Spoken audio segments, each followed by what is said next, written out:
Olá, sejam bem-vindos a mais um programa Algo Mais, que é a sua revista eletrônica semanal aqui na TV Mar, canal 25 da NET, e que você também pode acompanhar pela gazetaweb.com, o maior portal de notícias de Alagoas. Inclusive rever e ver quantas vezes quiser, principalmente pelo YouTube. Não só o nosso programa, como toda a programação aqui da TV Mar.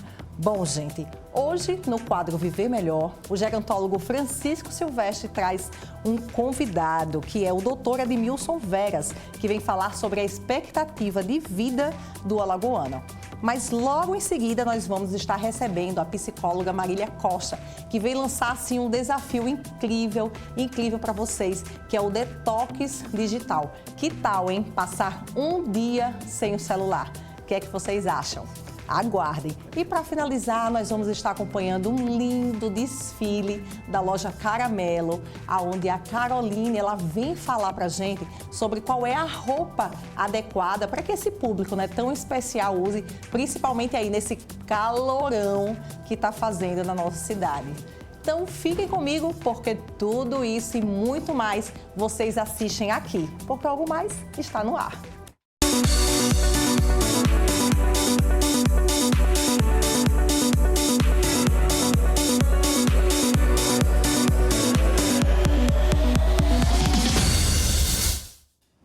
Como eu falei agora há pouco, no quadro Viver Melhor, vamos estar falando sobre as turbulentas notícias e informações a respeito da expectativa de vida ao nascer em Alagoas.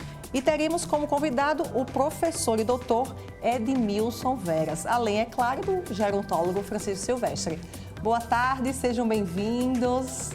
Ana. Silvestre, por favor, hoje você trouxe aqui um convidado, né, para falar sobre essa questão da expectativa de vida aqui em Alagoas. Como esse assunto, como você disse, teve uma turbulência muito grande, criou terror até aqui em Alagoas, devido a inadequadas notícias, como foi que foi formulada a contextualização. Aí hoje nós trouxemos esse assunto aqui para a gente esclarecer um pouquinho, porque a expectativa de vida ao nascer é salutar para os nossos governantes, se ele tiver um olhar em cima disso, para tirar conclusões, tirar situações e reformular políticas públicas, essa coisa toda. Eu quero também enfatizar, Ana, que quando falou a expectativa de vida do alagoano ao nascer, é bom sempre frisar, ao nascer, expectativa de vida ao nascer. Do alagoano, foi a quinta mais baixa no Brasil. Muita gente pensou que era o limite que tinha de viver, que ele ia viver, era 76 anos, que é a nossa pontuação que a gente teve. E a gente já vem aqui há bastante tempo falando sobre longevidade, como a expectativa, né, está aí aumentando e de repente é uma notícia dessa. É por isso que criou esse impasse, essa confusão e vocês vieram aqui para esclarecer. Esclarecida sobre esse assunto, que graças a Deus está sendo trabalhada essa coisa. Foi a forma como se falou, é agressiva, né? Imagine uma pessoa que tem 75 anos, como é que ela vai olhar essa coisa toda. É verdade. E é justamente em 2030 que vai acontecer esse grande boom, né? Da população idosa, que vai estar assim na sua efervescência, não é isso, Silvestre? Aí onde a gente fala da sobrevida, você tem 75 anos, 76, 65, você tem uma sobrevida. E é justamente isso que a gente tem de enfatizar, porque se o alagoano tem uma expectativa de vida ao nascer que gera no quinto lugar, que já foi pior, é bom enfatizar isso. Em 2014, nós éramos o segundo lugar em expectativa de vida ao nascer, pior expectativa de vida ao nascer do Brasil. Hoje nós já estamos em quinto. Então, teve um avanço e estamos melhorando. Entendi. Então, aproveito para perguntar aqui, né, o professor Edmilson, como o senhor explica, né, toda essa turbulência social, o que é que se deve a isso tudo que o Silvestre acabou de falar para a gente? Boa tarde. A turbulência foi exatamente por conta um pouco que o Francisco já falou, de que não foi lançada a ideia, foi publicado pela imprensa a questão da expectativa de vida, mas se não definiu com muita clareza o que era expectativa de vida. Então, para o IBGE, a expectativa de vida é a possibilidade de uma criança que nasce hoje viver. Por exemplo, no caso de Alagoas, está acima de 72 anos. Agora, existe a outra expectativa, que é a expectativa a idade de hoje. Então, se uma pessoa tem 70 anos, aí qual é a expectativa de vida? Vai ser uma expectativa de vida que você vai ultrapassar os 80 anos. Então, a história que foi publicada essa semana da expectativa de que o alagoano é mais baixa, é verdade, é uma das mais baixas do Brasil, mas isso está evoluindo, não é? Nós esperamos que nas próximas pesquisas a gente já alcance um índice melhor. E ao que se deve, né? Como é feito esse estudo para que chegue a essa idade como expectativa de vida? O cálculo da expectativa de vida leva em consideração as estatísticas de mortalidade, tanto de mortalidade infantil como das outras taxas de mortalidade. Então, em função disso, é que você chega a esse indicador chamado expectativa de vida, que mais uma vez significa dizer qual é a possibilidade, em termos de anos, que uma criança que nasce hoje vive. Esse indicador é muito importante porque ele reflete, na verdade, os cuidados que se tem com a população. Por exemplo, que deve ter também, que né? deve ter qualidade de vida, alimentação, cuidados com a saúde. Principalmente nessa, quando diz ao nascer, já está dizendo, vai ao nascer, desde quando a criança nasce, até lá seu Então, essa criança ao nascer, como ela se alimenta, como ela é cuidada, né? O meio Ana, que ela vive. Ana, nós tivemos aqui taxas que eram nascer, antes de se alimentar, elas nem nasciam. A própria gestação, né, em si, como ela ocorreu, essa gestação também vai influenciar nessa expectativa de vida. Para a gente ter uma ideia, a respeito da evolução da expectativa de vida, em 1940, por exemplo, a expectativa de vida era 45 anos. Uma pessoa que nasceu em 1940 tinha expectativa de vida de apenas 45 anos. Eu já estaria à beira da morte. Né? Eu estaria à beira da morte hoje, pois se é, fosse. Né? E hoje você tem expectativa acima de 70 anos. O estado que tem maior expectativa de vida... é bem curta. Porque eu tenho vários amigos e amigas com 70 anos extremamente... Mas aí você tem que ver o cuidado de ver como é o cálculo. Uma coisa que o Francisco falou, a expectativa de vida ao nascer. A expectativa de vida por idade, por exemplo, quem tem 70 anos hoje em Alagoas, a sobrevida, a chamada sobrevida, quem tem 70... Veja bem, a expectativa de vida ao nascer do alagoano, dependendo se for uma mulher, em torno de 75 anos. Mas quem tem 70 anos hoje tem uma expectativa de vida de mais de 12 anos. Quer dizer, há uma diferença entre expectativa de vida ao nascer e a expectativa de vida de quem já tem 60, 70 anos. Por quê? Porque quem tem 70 anos hoje já passou pelo perigo das doenças como sarampo e outros tipos de doenças. Então, por isso que Mas que infelizmente estão retornando, né? Aqui para o Brasil.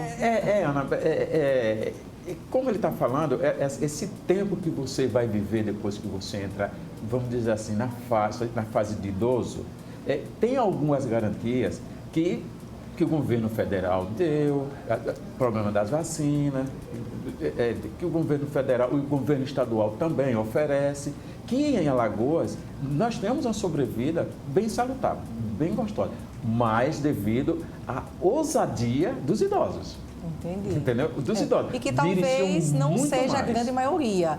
Uma boa parte da população não vive dessa forma. Bem explicado. Pois é. E também tem essa coisa, como o Estado é pequeno, nós não temos grande número de estresse. Temos estresse. Mas esse estresse não é como São Paulo, que você sai e ninguém dá bom dia, já não dá bom dia também, né? Vamos frisar. Mas lá é carro, tem vários tipos, né? Apesar que nós temos uns determinantes, como violência, criminalidade, né? Roubo, essas coisas todas, mas ainda é um lugar para o idoso ainda se viver. Entendi. E aproveitando essa questão em relação aos gestores, né, governamentais, o que é que eles podem, na verdade, estar produzindo por conta dessa situação? Quais são os possíveis benefícios e como é que eles podem estar contribuindo aí com a população? Isso é muito importante que se levante isso, porque, veja bem, foi muito importante, está sendo muito importante essa evolução da expectativa de vida. Né? Hoje você tem, no passado recente, 30, 40 anos atrás, você não via muita gente com 70 anos ou mais. Então, isso foi um ganho, né, de bem-estar da população, de viver mais. Agora, em função da sua preocupação, da sua pergunta, esse Viver Mais vai exigir, está exigindo e vai exigir mais dos nossos governantes e da população em geral de como cuidar com esses novos idosos. Por exemplo, como você aumentou o número de idosos, você precisa melhorar determinadas coisas. Por exemplo, o idoso ele tem, é normal, uma certa dificuldade de locomoção.